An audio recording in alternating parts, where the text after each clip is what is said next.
Cet épisode est une présentation de Chef Maison. Chef Maison, le meilleur traiteur, ça arrive sud de Montréal. Peu importe ta situation familiale ou ton besoin, ben Roger, le propriétaire, a un format pour toi. T'en veux-tu des choix? Familial 5 jours, monoparental 5 jours, individuel 5 jours, format grande famille. Familial, 2 jours. Monoparental, 2 jours. Individuel, 2 jours. Grande famille, 2 jours. Puis là, je t'ai même pas parlé des forfaits lunch à part de ça. T'as juste à appeler au 438-872-9500. Puis mon ami Roger Yengang va se faire un plaisir de bien te servir. Parce qu'oublie pas, ça tu le sais, Chef Maison, la solution.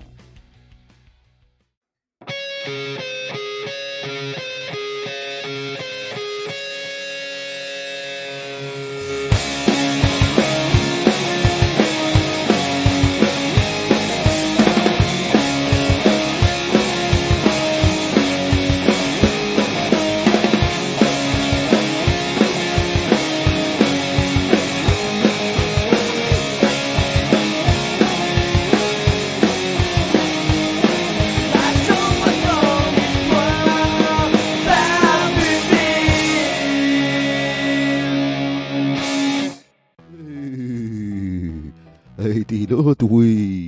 Bienvenue dans la jasette du barbu, épisode 372. Il fait présentement 17 degrés à l'extérieur de nos studios. On nous annonce une belle journée et c'est tant mieux. La fin de semaine devra être chaude, à ce qu'on dit. En tout cas, c'est ça que Météo Média nous dit. Comment ça va ce matin? Là, on va y aller tout de suite dans les choses sérieuses. As-tu fait ton lit ce matin? As-tu fait ton lit comme David Goggin? As-tu fait ton lit comme Joe Rogan? As-tu fait ton lit comme le maire de Kiev qui est au front, Vitaly Klitschko? As-tu fait ton lit comme l'agent immobilier Jean-Yves Lavoie de Angel & Volker? As-tu fait ton lit comme Simon Chartrand de chez Cascade? 30 ans chez Cascade, un vrai métronome. Mais tu sais, en faire son lit, c'est la première réussite de sa journée. C'est une micro-réussite. Ben non, t'as pas été sur la planète Mars, t'as pas fait une opération à cœur ouvert, mais t'as réussi le premier geste de ta journée. Premier sujet pour toi, c'est une suggestion sur Netflix.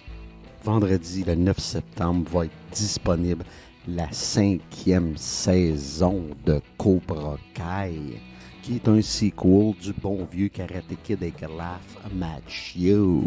Attends, là, je vais prendre une gorgée de café. Vendredi, la nouvelle saison de Cobra Kai, nous aurons droit à 10 épisodes.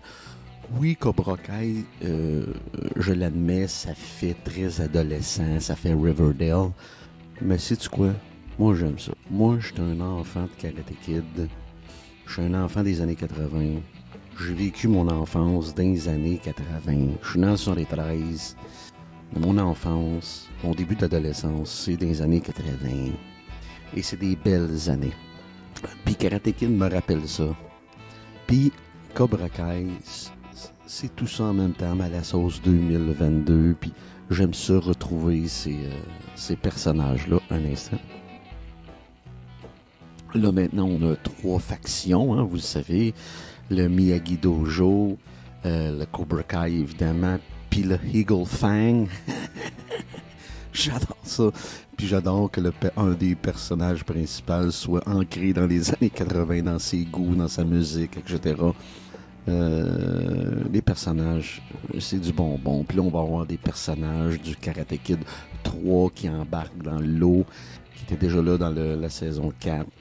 J'avais beaucoup aimé la saison 4. Puis ceux qui produisent, ceux qui écrivent Cobra Kai ont eu la permission des gens de Karate Kid.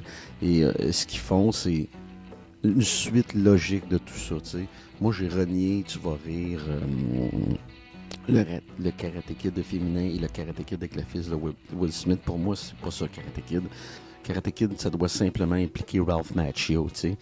Et Puis Cobra Kai nous donne ça, puis et plus, et plus, et plus. On revoit les personnages de la première mouture, du tome 2, du troisième opus. On voit les personnages. Oui, certes, ils ont vieilli, mais c'est le fun de les voir. Donc, saison 5, 10 épisodes disponibles à partir de vendredi 9 septembre. Je peux te dire que moi, je vais me taper ça zip, d'une shot. Et chaque épisode, c'est pas long, c'est à peu près 30 minutes. Fait que ça va vite. Moi, j'aime bien ça, j'aime l'idée de tout ça. J'adore Cobra Kai. Prends une autre gorgée de café, parce qu'aujourd'hui, c'est du café pour tous. Tant qu'à aller dans les suggestions, autre suggestion, toujours sur Netflix, ça s'appelle Chef Table. Ben, tu sais, j'en ai parlé souvent de Chef Table. Il y a eu Chef Table l'original. Après, il y a eu Chef Table France. Par la suite, il y a eu Chef Table Barbecue. Puis là, surprise, on nous sort ça. C'est disponible maintenant. Je ne l'ai pas vu venir. Il y a Chef Table Pizza. Tu connais mon amour pour la pizza? On va voir. Il y a 6 épisodes de disponibles. Ça va être super intéressant. J'ai vu des previews. Ben, Chef Table, tu te trompes pas, c'est pas des reportages, c'est des documentaires, c'est léché, c'est bien fait. Ils vont en profondeur avec chacun de leurs sujets, chacun des chefs qu'ils rencontrent.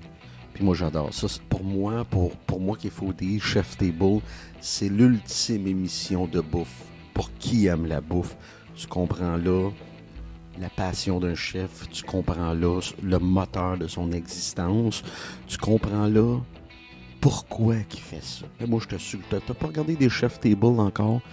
Pas grave, là, tu peux commencer par celui que tu veux. Commence par Chef Table Pizza. 6 épisodes. C'est un amoureux de la pizza. Sinon, tu vas découvrir à travers les Chef Table de tous ceux qu'il y a eu un paquet de chefs. Tu vas découvrir des gens passionnés et passionnants. Et ça, moi, je pense que c'est un de mes dadas que j'ai découvert à travers le temps, que je me suis rendu compte ce que j'aime beaucoup de choses dans la vie, mais c'est pas tant que j'en aime tant que ça. C'est juste, ça m'intéresse, parce que ça m'intéresse de voir des gens passionnés. Fait qu'à force, je m'intéresse à peu importe le sujet. Quand je vois des gens passionnés, moi, ça me passionne. Ça me motive. J'aime ça. Je vais te donner un exemple. Jean-Yves Lavoie, un ami à qui je parle pas beaucoup de ce temps-là. Jean-Yves, il est agent immobilier. Bon. Mais je suis sûr que Jean-Yves, il me parle de son métier. Il va être passionnant, puis ça va m'intéresser, même si j'ai rien fuck all sur l'immobilier, moi, là. Mais je suis sûr que le sujet va m'intéresser, tu comprends? C'est comme ça. Ouais, c'est ça. Moi, les gens passionnés, ça m'intéresse dans la vie. Bref, Chef Table, c'est ça. C'est beaucoup ça. Un instant. On a le droit de boire du café, ce podcast-là, là, quand même, hein? C'est free coffee this morning. Ce matin, café gratis pour tout le monde. Vous pouvez attendre en ligne chez nous à Montréal, là, je sors le Nespresso, là, puis on fait des Nespresso Cup. Puis, ah ouais, un petit latte, un petit cappuccino, pas de problème. Donc, c'est ça, je te suggère fortement. Chef Table Pizza. Il y a 6 épisodes et c'est disponible dès maintenant. Autre sujet, ben, tu as vu ça passer hier. Le Canadien a enfin signé Kirby Dach, le centre format géant. A signé un contrat de 4 ans à raison de 13,5 millions. Un instant, je vais juste aller sur rds.ce. Oh, c'est ça. Kirby Dach a choisi de miser sur Kirby Dach. Bon. Donc, l'entente passerait de 2 saisons, aurait été un pacte de 4 ans avec un salaire moyen de 3,3 millions pour un total de 13,4 millions. Bon, c'est beaucoup d'argent, tu vas me dire, mais Dach a 21 ans, donc c'est beaucoup d'argent, mais en même temps, s'il explose, c'est à bas prix. S'il flop, Ben, ça aura coûté cher, mais ça, c'est le pari que prend Ken Hughes. Et c'est un pari aussi pour Kirby Dack. Les deux parties ont pris un pari. Puis on va espérer que ça va être un pari gagnant pour tout le monde, parce que ça va être bon pour nous, les partisans. Kirby Dack, c'est un grand centre, en grandeur, je parle. On n'a pas eu souvent ça à Montréal, nous autres. Là. Bon, c'est sûr qu'il n'y a pas des statistiques bien impressionnantes, mais en même temps, c'est un jeune homme.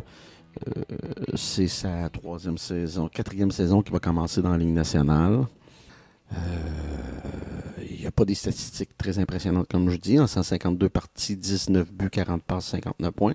Le gars, c'est plus un passeur qu'un marqueur, évidemment. 6 pieds 4, 200 livres.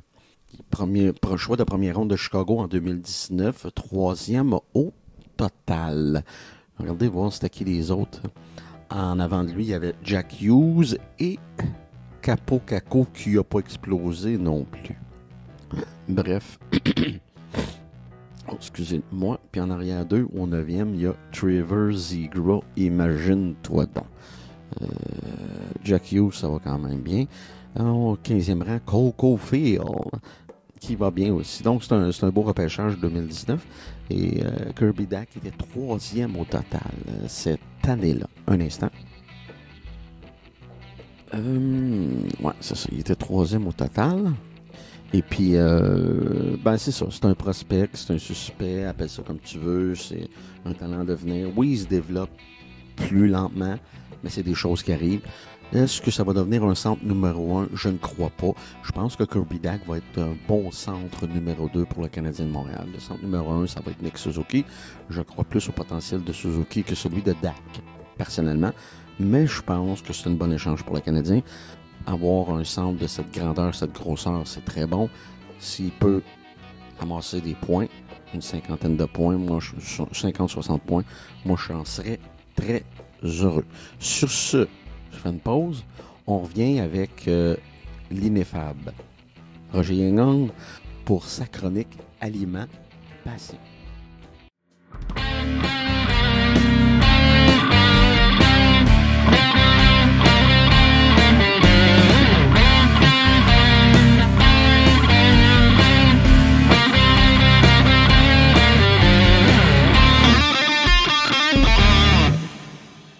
De retour à la jasette du barbu. Puis là, ben, t'as entendu l'intro de mon ami Roger Yengang. C'est l'heure du segment Aliments Passion. Salut Roger. Salut Barbu, comment ça va? Ça va très bien. Puis toi, comment ça va? Ça va très bien, merci. Toujours dans ton magnifique studio? Oui, le très grand et chic studio Aliments Passion, ouais. Et voilà!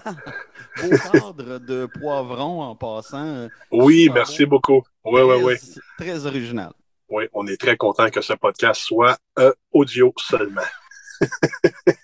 Hey, premier sujet aujourd'hui pour le segment Alimentation, le port du Québec. Oui, Parle-moi-en. ben écoute, il est sorti une liste d'articles sur les agriculteurs du Québec là, dans la presse là, la semaine passée, dont un sur le port du Québec et son président. C'est tout ce que ça veut dire. On fait de l'épicerie, toi et moi et tout le monde. Quand il y a l'étiquette port du Québec, est-ce que tu sais, à part le fait qu'évidemment le port est fait au Québec, qu'est-ce que ça implique? Qu'est-ce que ça signifie? Ben, j'imagine que c'est comme ça doit être certifié, personne ne peut en faire, mis à part eux, quelque chose comme ça. Ben, c'est qu'ils ont quand même certains standards et puis j'ai quand même trouvé ça très intéressant. Le port du Québec, parmi les 5 plus gros exportateurs de porc au monde, sont parmi ceux qui font avec l'énergie la plus clean. Les gaz à effet de serre sont réduits de 45% par rapport aux autres pays exportateurs. Wow. Et au niveau là, de l'eau usée, c'est 25% de moins que dans les autres pays. Donc, il y a vraiment une très grande différence. Aussi, les animaux doivent être là, somme toute, là, en liberté pour que les animaux puissent bouger, ce qui permet là, que le port du Québec ait une viande beaucoup plus tendre là, que certaines que d'autres pays exportateurs là, qui n'ont pas cette mentalité-là. Donc, je trouvais ça intéressant de voir que oui, on se doute bien là, que le port du Québec est fait au Québec, mais ils ont quand même certaines... on s'assure quand même d'une viande un petit peu plus écologique, d'une viande un peu plus éthique, puisque l'animal puisse bouger. Donc, on ne fait pas juste engager des produits d'ici, on encourage des pratiques qui vont vraiment là, dans ce qu'on veut pour notre planète, dans le fond. Là. Ben, je trouve ça parce que pour avoir vu des documentaires sur le porc, un peu à travers le monde, c'est pas toujours génial, c'est pas toujours jojo ce qui se passe dans le domaine. Puis de savoir qu'ici au Québec, ben, nous, on fait différemment. Euh, ben, moi, ça me rend bien fier. Puis, sais-tu quoi? Ça me dit, crime, quand je vais acheter mon porc, je vais m'assurer qu'il y ait un tag porc du Québec. Ouais, raison de plus pour acheter québécois. Je trouve ça extrêmement intéressant. Puis je trouve ça un peu triste encore une fois là, que les agriculteurs font tous ces efforts-là. Ils ont cette reconnaissance-là, et puis c'est absolument pas su.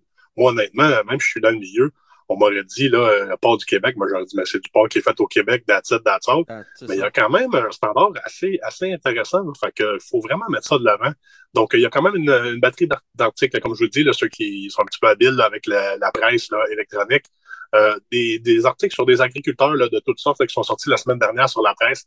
Vraiment intéressant, là, toutes sortes de monde, des gens qui font pousser des légumes. Mais là, je trouvais ça que pour la part du Québec, c'était quelque chose que quand même pas mal tout le monde connaît. Je trouvais ça vraiment intéressant là, d'essayer de mettre ça un peu en valeur. Encore une fois, là, un gros plus pour les produits d'ici. Je pense on est en avance des autres, puis on se le dit pas assez. Ah, c'est bon, ça, se donner des tapes sur les épaules, des fois, fait du bien. En parlant de tapes sur l'épaule, parle-moi donc du festival de bière de Waterloo que moi, personnellement, je ne connais pas. Oui, ben moi, évidemment, c'est parce que c'est proche de ma région natale. Moi, je suis natif Exact. là, de Brome-Missisquoi, donc Waterloo est dans les villes à côté, là, un petit peu pas en banlieue, mais un petit peu plus loin de Granby. L'industrie de la bière au Canada, j'ai eu des chiffres, c'est quand même intéressant. C'est 163 200 jobs au Canada qui sont reliés au monde de la bière. Wow. L'économie de la bière est quand même assez intéressante. Pour 1 dollar dépensé sur la bière au Canada, c'est 1,12 qui est remis dans l'économie canadienne. Hey, Donc, mine de rien, c'est quand même un rendement intéressant pour acheter local. On fait énormément de bière ici, donc là, c'est évidemment pas très difficile. Il y a tellement de choix que c'est intéressant. Aussi, festival de bière, là, on vient d'en passer un là, à la fin de semaine du travail là, qui était très, très gros là, à Chambly, qui a ah finalement ouais? pu là, reprendre son air après la pandémie. Là, j'ai vu ça, c'est la 5e année du festival de la bière à Waterloo. Fait extrêmement, c'est juste sur une journée, c'est quand même assez petit. Le 24 septembre, c'est quand même assez petit, mais ce qui est intéressant, l'entrée est gratuite. Souvent, dans Wow. ce style de festival-là, -là, tu as une entrée d'une vingtaine de dollars, puis tu repayes après. Là, c'est un petit peu plus petit, mais l'entrée est gratuite. Fait qu'après ça, si tu veux juste aller fouiner, aller faire un tour, jaser, prendre des informations, ben, ça va te coûter ton déplacement seulement, donc c'est non négligeable. Donc, le festival de bière de Waterloo, là, sur la place du Centenaire, le 24 septembre, c'est de midi à 11 heures le soir. Je trouvais ça extrêmement intéressant. Si j'ai une chance, je vais essayer d'aller faire un tour. Là. Il y a entre autres justement les brasseurs là, de la région là, qui sont présents. Ils ont aussi, là, j'ai vu qu'il y avait quelques distilleries, évidemment, quelques producteurs aussi. Donc, ces festivals de bière-là, c'est pas juste la bière, c'est vraiment là, agroalimentaire là, en général, évidemment. La bière est de l'avant, mais on peut trouver des petits bijoux des fois. Ben, je vais regarder aussi. Peut-être que je vais y aller aussi le 24 septembre. Ben, oui, je te tiendrai au courant, mais ouais, ça peut être intéressant. Puis gratuit en plus, l'entrée. Ben, Ben, l'entrée est c'est gratuite, le comme je te fun, dis, là. là. Avec les plus gros festivals, là, évidemment, il faut qu'ils payent probablement le spot où ils doivent exploiter là, le festival. Exact. Donc, vu le fait que c'est un petit peu plus petit, que l'entrée est gratuite, bon, c'est juste une journée, mais je pense qu'il doit y avoir quelque chose d'intéressant. Puis le fait que c'est un peu plus petit aussi, il doit y avoir un petit peu plus là, le côté convivial pour jaser un peu plus avec ce monde-là. Moi, j'aime bien ça. Voir ces gens-là, quand je les connais pas, d'où est-ce qu'ils viennent, comment ça a commencé. Fait que je pense que ça peut être quelque chose là, si on est foodie, amateur de bière. D'après moi, là, c'est une place là, où on peut triper. Là. En parlant de fouillis puis d'amateurs de bière, parle-moi donc de. Je t'ai demandé de me faire une suggestion de bière. Puis là, tu vas me parler du Le Sage Brasseur de Cowansville. Oui, on en avait glissé un mot là, à la dernière capsule Oui. alimentation. Ben, écoute, c'est Le Sage Brasseur, là, c'est la microbrasserie qui est à Cowansville, ma ville natale. Le gars est pas un gars de la place. Là. Je pense que c'est un gars des Laurentides. OK. Je suis d'ailleurs en train de travailler là, pour avoir une grande entrevue alimentation avec ce gars-là. Là. Je trouve que c'est un gars Oh, qui a un parcours extrêmement intéressant. Donc, petite primeur, là, probablement, là, peut-être pour le mois d'octobre ou pour l'automne, là, une entrevue intéressant. avec le fondateur de Le Sage Brasseur. Le gars, il n'est pas du tout, je pense qu'il vient des Laurentides. Et il a fait ses études. Il y a une partie de ses bières qui portent des noms qui sont très, très typés là, de l'histoire de Cowansville. Donc, comme je t'ai parlé la dernière fois, là, il y a la Cocoa Beach, qui est le surnom que les gens donnent là, à la plage là, qu'on a à Cowansville, qui est en fait la plage d'Avignon. Et la bière que je vais te parler aujourd'hui s'appelle la Brock Mills. Si je te dis Brock Mills, toi, est-ce que ça te dit quelque chose? Absolument pas. Absolument pas, parce que c'est quelque chose d'extrêmement typé de Cowansville. Moi, la première fois que j'ai été à la microbrasserie Le Sage, j'étais avec ma mère et mon petit bonhomme. On peut manger aussi sur place, c'est pas un bar, c'est vraiment une microbrasserie. Donc, on a été souper là pour prendre une bière. Et j'ai vu ça. Ma mère a travaillé dans une shop toute sa vie qui, à la fin, s'appelait La Consoltex, qui était une industrie textile. Mais au début, quand elle a commencé à 19 ans, cette shop-là s'appelait La Brock Mills. C'était une très grosse shop.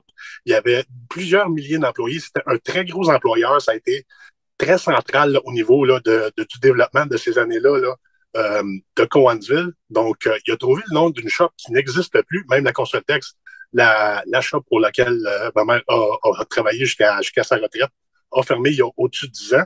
Donc, le gars a vraiment fait ses recherches parce qu'il y a pas, c'est pas comme s'il y avait la pancarte de la Brock Mills là, quand tu rentrais à Cowansville. Ben non. Ce nom-là n'existe plus là, depuis presque 50 ans. Donc, il a fait une colche, donc une bière à 4,4 % d'alcool, très légère. Bon, on voit dans les colches, là, c'est des bières très typiques là, de la Cologne. Puis j'aime beaucoup les bières que le Sage Brasseur fait. Il est un peu vraiment dans mon genre. Il n'est pas de genre à infuser 83 saveurs. Il reste vraiment très, très fidèle au titre de la bière. Donc, si vous voulez une bière blonde, légère, colche, céréales, à 4,4 % d'alcool, très intéressant. La Brock Mills, j'ai trouvé ça vraiment super intéressant. Une bière à laquelle je vais donner la cote de 3,75 sur 5. Une bière très simple, très fraîche, mais dans l'exécution, j'aime beaucoup, beaucoup qu'est-ce qu'il fait. Comme je te dis, là, un petit plus là, pour s'être donné la peine d'avoir trouvé là, des noms historiques ou qui sont très, très, sans être historiques, comme la Cocoa Beach, des choses qui sont très typées de la ville. Donc, il a su là, s'assurer que sa microbrasserie respire Cowansville et parle Cowansville, là, même si c'est pas un gars de la place. J'ai trouvé là, que c'était un très grand respect là, au niveau de la business. Absolument. J'aime ça, l'idée de s'approprier le coin en mettant des noms typiques de la place de Cowansville là, dans ce cas-là. Je trouve que c'est un beau geste, puis ça démontre son intérêt pour ce coin de pays-là. Ben, je pense que ça démontre aussi effectivement le sérieux. Là. Il ne s'est pas installé à Cowansville parce que c'était le local le moins cher. Là. Clairement, là, il a décidé que le portrait l'intéressait et qu'il était prêt à s'investir parce qu'il aurait bien pu donner le nom qu'il voulait à ses bières. Là. Il n'y a pas personne qui en aurait voulu. Mais écoute, puis c'était pas certainement pas la première fois qu'il brassait de la bière de sa vie. On s'entend, il aurait pu dire, ben, mes bières s'appellent de même, puis that's it. Mais écoute, il s'est installé, puis il a donné des noms qui sont, comme je te dis, là, très typés, là, la Cocoa Beach, la Brock Mills. Je pense que c'est la maison Nesbitt qui était une espèce de maison où il y avait tous les trucs là, généraux de la ville, là, comme un peu comme pas une royauté de la ville à ce moment-là, mais des nobles au moment de la fondation de la ville qui ont fondé beaucoup de grandes choses. Donc, beaucoup de noms là, qui sont vraiment ça. J'ai trouvé ça extrêmement intéressant. Donc, pour l'implication qu'il y a eu dans la ville, puis que ça fait environ 2 ans là, qu'il est là, je pense que ça va être un gros, gros plus. Là, puis je pense qu'il va s'installer là pour y rester pour un bon bout de temps. Ben, longue vie à lui puis à eux autres, puis on leur souhaite bonne chance. On sait que c'est pas un milieu facile. Puis encore merci, Roger, pour cette chronique. Tu satisfais les foodies qui écoutent la jasette du barbu, puis ça, on aime ça. Veux-tu plugger tes réseaux, c'est bon? Ben, certain. Le podcast Alimentation est présent sur tous les réseaux sociaux, Facebook, Instagram, Twitter. Vous allez voir toutes les photos de ce que je vous parle, ainsi que les liens vers les pages des compagnies et des producteurs que je vous parle. Vous voulez trouver le podcast, on est présent absolument partout, évidemment, les grandes chaînes de podcasts faciles, là, Spotify, Apple Podcasts, Google Podcasts. Sinon, on est absolument partout. C'est la beauté de la chose. Juste à taper podcast Alimentation. On va être là. Vous écoutez. Ça se fait très bien. Un petit 30-40 minutes et vous allez avoir vos suggestions foodies là, pour la fin de semaine. En terminant, qu'est-ce que tu dis d'habitude quand tu termines? C'était Roger, le Crazy Chef, qui vous rappelle arrêtez de faire des recettes et cuisiner.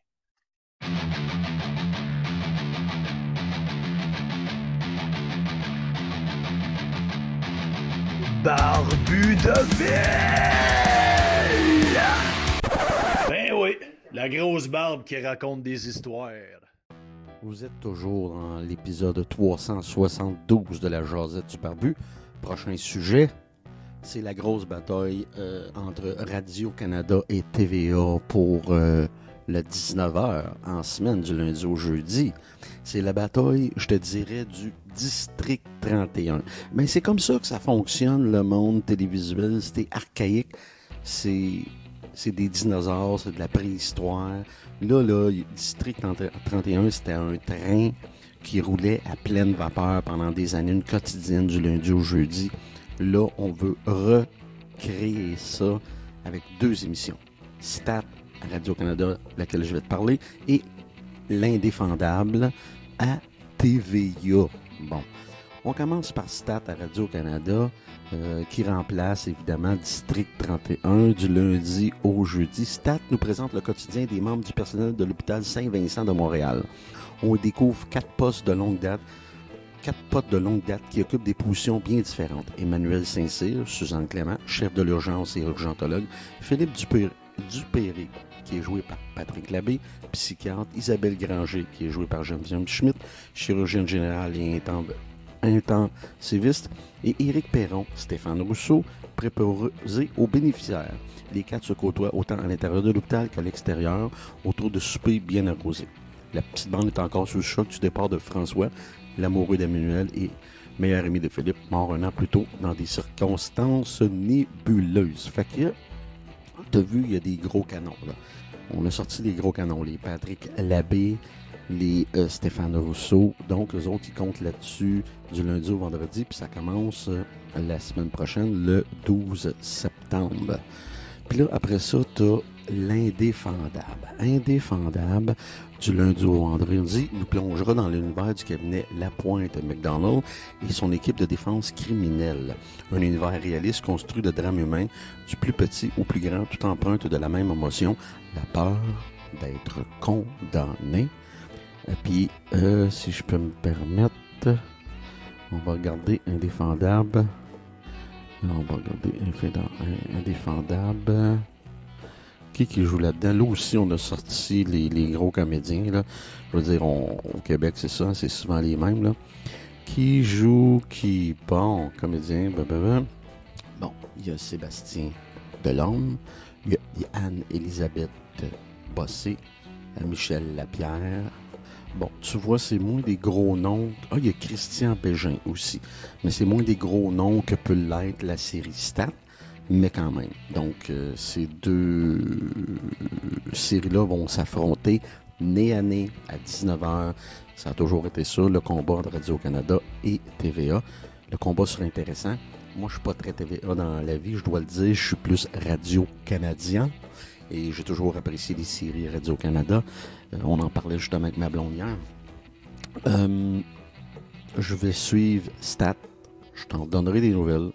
Je vais te dire ce que j'en pense, mais pour l'instant, j'ai un préjugé défavorable pour ce que les 2 diffuseurs essayent de faire, c'est-à-dire, c'est une affaire de cash, c'est sûr, c'est reprendre le train de District 31 et essayer de rouler là-dessus. Ben, District 31, c'était District 31. Moi, j'ai pas suivi. Les gens ont beaucoup aimé, c'était très apprécié. J'ai hâte de voir s'ils vont être capables de reproduire le même engouement, le même hype. Mais ça, c'est pas gage de succès. C'est comme quand on écrit un livre, un texte, on fait un podcast. On n'a pas de contrôle là-dessus. Le monde aime ou le monde n'aime pas. Mais j'ai hâte de voir. Ceci étant dit, il va y avoir la bataille du dimanche entre Guillaume Lepage et son Tout le monde en parle, sa messe du dimanche, et la nouvelle émission à TVA de Stéphane Bureau. J'ai hâte de voir ça. Et il va y avoir la bataille du lundi au vendredi à 19h, l'Indéfendable ou Stat. Puis toi, qu'est-ce que tu vas regarder? Tu vas-tu être plus l'Indéfendable dans le milieu juridique ou tu vas être Stat dans le milieu hospitalier? Ça m'intéresse de savoir. Tu peux me dire ça via tous mes réseaux sociaux, évidemment, ou via mon Patreon si t'es Patreon, ou sinon via mon barbudeville en commercial gmail.com. Puis en passant, je t'invite, si tu veux supporter un créateur, un auteur, un conteur, un écrivain, un créateur de contenu. Puis si tu veux continuer à avoir du contenu, supporte le Barbudeville via mon Patreon à partir de seulement 3$ par mois. Voilà. Sur ce, je te souhaite le plus beau jeudi de ta vie. Luc Normand, CPA. C'est plus qu'un comptable, c'est un gars de terrain. C'est un représentant financier. Luc Normand, CPA, couvre le Québec, l'Ontario, les Maritimes. C'est un VP virtuel aussi. Financement, subvention, production, vos RH, la paye. C'est simple, Luc Normand, CPA.